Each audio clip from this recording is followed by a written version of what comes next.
Meritíssimos, bem-vindos a mais um vídeo do Toga Voadora. E no vídeo de hoje eu vou fazer mais um explicando Titans. E nesse aqui a gente vai falar talvez do personagem mais amado pela galera, que é o Mutano. Se você já lembra dos esquemas dos vídeos anteriores, alguém vai estar interagindo comigo de trás das câmeras e hoje é a Natália. Oi gente, estarei aqui para tirar algumas dúvidas, ou pensar no que vocês vão ter dúvida e perguntar pro Léo. Garfield Logan, o nome humano do Mutano, foi um personagem que surgiu pela primeira vez em 1984 em uma revista da Patrulha do Destino, uma equipe que era meio que classe B, classe C da DC, não era tão famosa quanto a Liga da Justiça, os próprios Titãs. Ele teve sua primeira aparição ali e ao longo das publicações ele teve a sua origem explicada, não foi uma história de origem logo de cara, até porque eles não sabiam se ia dar certo ou não. Os pais do Mutano eram dois geneticistas que eles estavam indo em direção à África, onde eles iam passar um período de 10 anos, se não me engano, pesquisando sobre códigos genéticos ali. O país onde eles vão se instalar se chama Alta Lamumba, é um país fictício da África, e ali eles chegaram quando o Garfield tinha 2 anos de idade.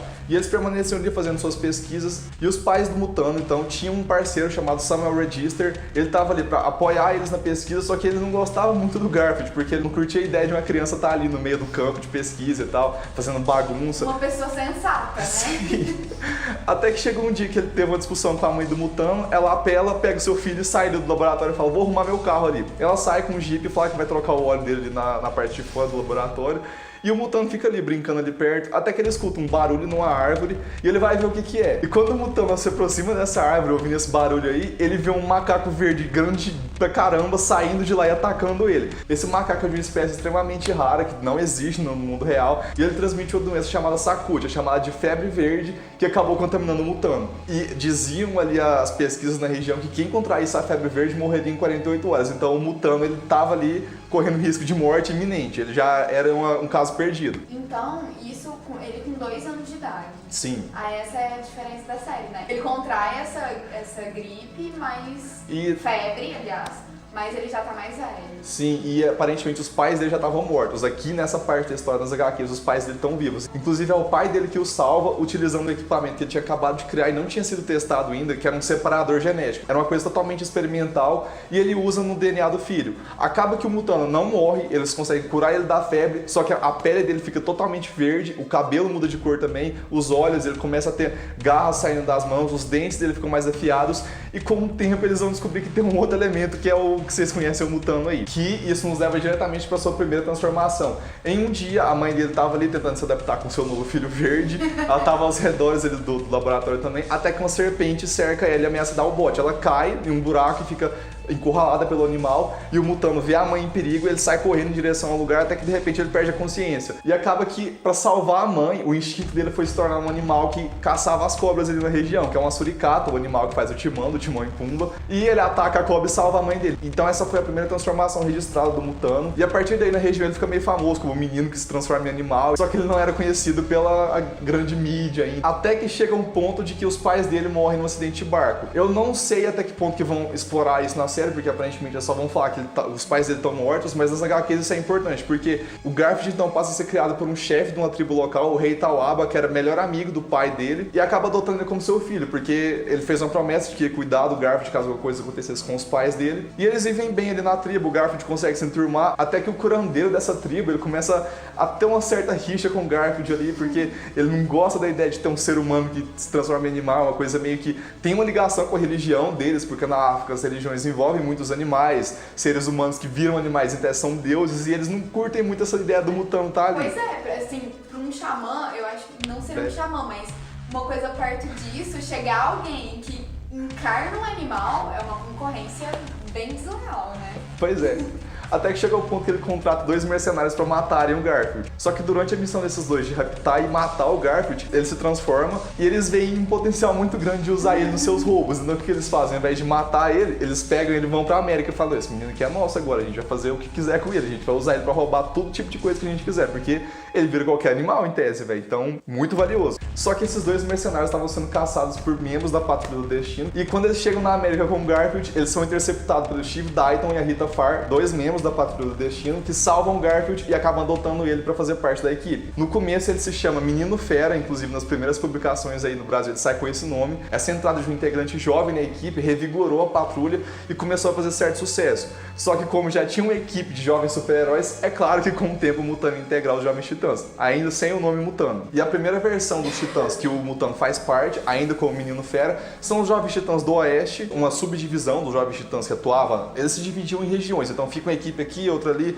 Na animação tem isso, na animação dos Jovens Titãs, eles têm essas subdivisões aí. Então ele foi atuar nos Jovens Titãs do Oeste e foi lá que ele ganha de fato o codinome Mutano, que é o codinome oficial dele a partir de então. E depois de fazer uma série de missões com eles, essa equipe acaba se desfazendo até que a gente chega no arco dos Novos Titãs, que eu já expliquei nos vídeos anteriores, e a partir dele passa a fazer parte da equipe chefiada pelo Dick Grayson, os Novos Titãs que estavam surgindo ali. E essa parte eu não vou explicar de novo, tem essa explicação toda nos vídeos anteriores, então vamos partir para falar mais sobre o Mutano. Na série, uma coisa que é diferente é que não é o pai do Mutano que usando esse equipamento dele aí que salva ele. E isso foi uma decisão muito acertada na minha opinião. Eles já pularam toda essa transição dele de ir de uma equipe para outra, não sei o que, ser raptado, colocar o rolê da tribo agora que pra mim não ia encaixar muito bem no contexto. Nossa, não ia dar. Ia ficar confuso. E já inseriram diretamente o chefe, que é o líder da Patrulha do Destino, que acaba salvando ele. E o Dr. Niles Clowder é o chefe mesmo, o líder da equipe ali, e ele faz isso, ele pega pessoas que estão à beira da morte, que já não tem salvação alguma, acaba salvando elas e dando uma segunda chance delas viverem. Mas ele é mal, Léo, porque na série não ficou uma coisa meio... Ele é excêntrico, ele tem muita curiosidade científica, só que ele não é um vilão, ele é realmente uma pessoa que adota aqueles seres como os filhos dele. Só que o Mutano, como nas HQs ele tem a escolha de ser diferente, de ter a pele verde, ele não se encaixa na sociedade. Na série é diferente, ele ainda não tá o tempo inteiro verde, ele tá passando pela transformação ainda para ganhar seus poderes completos. Então meio que o doutor vê ele como privilegiado da família. Em tese, ele devia proteger ainda mais os seus irmãos ali que estão morando com ele na casa. E quando o Garfield desrespeita ele, o doutor fica meio surtado. Então ele vai e começa a ficar contra o Mutano ali nas decisões que ele tá tomando, o que, ao meu ver, foi mais interessante narrativamente do que só mostrar o doutor como uma pessoa boazinha. Ele não é, tipo, um herói, ele é realmente o pai daquela família. Então, quando é necessário ter uma postura mais ríspida, ele vai ter justamente para proteger eles do mundo exterior. Porque ele sabe que as pessoas que moram ali na casa da Patrulha do Destino, se as pessoas tomarem conhecimento delas, elas vão virar experimentos, vão morrer. Porque não são heróis, tipo, com a pose que as pessoas vão louvar. Elas são estranhas mesmo. A equipe foi criada com essa noção. Mas eles são uma família que se ama. Colocar isso no Mutano foi muito interessante, porque ele já saiu de uma família bem estruturada. É por isso que ele tem a sua cabeça meio que no lugar ali. Ele não tem um desvio tão grande que nem o Robin, por exemplo. Então isso foi legal de ver. Por isso que ele é bem humorado. Ele tem uma criação diferente. Ele parece mais puro, né? Sim. Mais bondoso mesmo. E isso, inclusive, vai me levar para falar do próximo fato que é muito interessante. É que o Mutano ele é vegano. Justamente por ele ter essa similaridade com os animais, ele conseguir se passar por eles e sentir muitas coisas que os animais sentem, essa coisa do instinto, ele se sente parte do reino animal. E justamente por isso ele não quer consumir nada que venha de origem animal.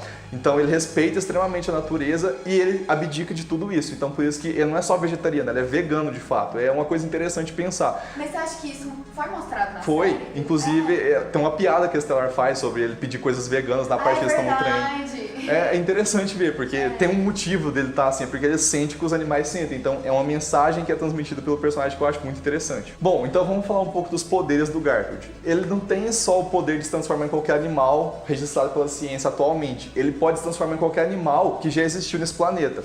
Meio que a ligação que ele tem não é com o reino animal em si, tipo, com as criaturas que ele conhece. É com o que já viveu no planeta mesmo. Então ele pode se transformar em dinossauro, por exemplo. As transformações que a galera mais pira é quando ele vira o T-Rex. Então é animal, é muito foda. Outro poder muito interessante é que ele pode transformar apenas parte do corpo dele em alguma parte animal. Então, por exemplo, se ele estiver precisando de uma guelra, ele tá dentro da água, ele não precisa virar um tubarão, ele pode só criar as guelras e sobreviver ali. Uma outra coisa que é menos recorrente é o fato de ele poder se transformar em criaturas mitológicas. Alguns autores introduziram esse conceito, não chega a ser canônico do personagem, mas é um poder assim comentar, porque é interessante ele virar dragão, virar fênix, Pegasus. Eu já pensei nele se transformando em demônio pra bater no pai da Ravenna. Mas demônios são animais? Não, são seres mitológicos. Mas assim, os seres que eles se tornam têm sempre ligação animalesca. É sempre o cielo. Ele pode virar um minotauro. Sim. Mas pode, sei lá, um demônio sei. animal deve ter. Talvez. E um último aspecto, que esse sim é mais canônico do personagem, é que quando o Gar chega numa paisagem diferente, seja outra dimensão, outro planeta, ele automaticamente reconhece a fauna que habita ou habitou aquele lugar e ele passa até conhecimento dos códigos genéticos dele que ele pode ter acesso. A partir daí ele se transforma nos animais daquele lugar também. Isso é bem interessante, só que a gente não vai chegar a ver isso na série, eu acho. Pelo menos não no começo, assim. É bem ficção científica isso. E uma coisa muito interessante é que na animação Justiça Jovem, o Garfield ele integra a equipe na segunda temporada, só que a origem dele é um pouco diferente. E aqui eu achei o uso do personagem muito foda, porque ele mora com a mãe dele na África, num país fictício ali, que duas tribos estão guerreando, eles estão no meio de uma guerra civil. E acaba que tem um atentado durante uma missão da Justiça Jovem ali, e a única pessoa que está disponível para doar sangue para ele na hora que ele é atingido por uma bomba é a Miss Marty. Ela é o quê? Uma marciana. Só que o sangue dela é meio que compatível com os dos humanos. Então, para salvar o Garfield, eles injetam o sangue dela. Só que eles não contavam que isso ia alterar o DNA dele, porque os marcianos têm capacidade de se transmutar, eles podem virar qualquer coisa que quiserem. E colocar isso no DNA humano, foi aí que veio a justificativa do Garfield poder se transformar em qualquer animal. Ele tem o gene dos marcianos no corpo dele agora. Eu achei muito criativo, na série não ia ter como fazer isso, porque não tinha os marcianos ainda, mas pra animação é uma das origens que eu mais curti de ver, tipo, é bem feita pra caramba. Bom, sobre o Mutano, acho que não tem tantas coisas pra falar assim, a gente não tem grandes arcos focados justamente nele. Tem certas histórias que abordam o macaco verde que mordeu ele lá atrás, que exploram um pouco desse lado dele ser animal mesmo. E a abordagem que deram na série pro fato de ele se transformar só num tigre, que é um animal carnívoro, e ele ser vegano, é interessante de ver. Inclusive o episódio que ele morde o médico lá que tava tentando matar ele, é muito foda. É porque ele perde a zona de conforto dele. Ele era uma pessoa inocente até então. Ele matou um cara. Só que ele não foi por querer mesmo, não foi por sede de vingança que nem Star tentou ver se era o que ele tava querendo dizer pra ela. Era por instinto de sobrevivência. Ele atacou pra se defender. Ele perdeu o foco naquela hora, sim, mas ele acaba morrendo se ele não fizesse aquilo. Então foi interessante ver. Eu acho que na série eles vão dar um pouco mais de profundidade pra ele ao invés dos quadrinhos. E uma coisa que todo mundo ama é a amizade dele com o Cyborg. A gente não tem isso ainda, mas calma porque a gente vai ter. O Cyborg já foi anunciado como um membro da Patrulha do Destino, não sei qual abordagem que vão dar pra ele, mas ele vai estar na equipe, ele tá em todos os pôsteres aí.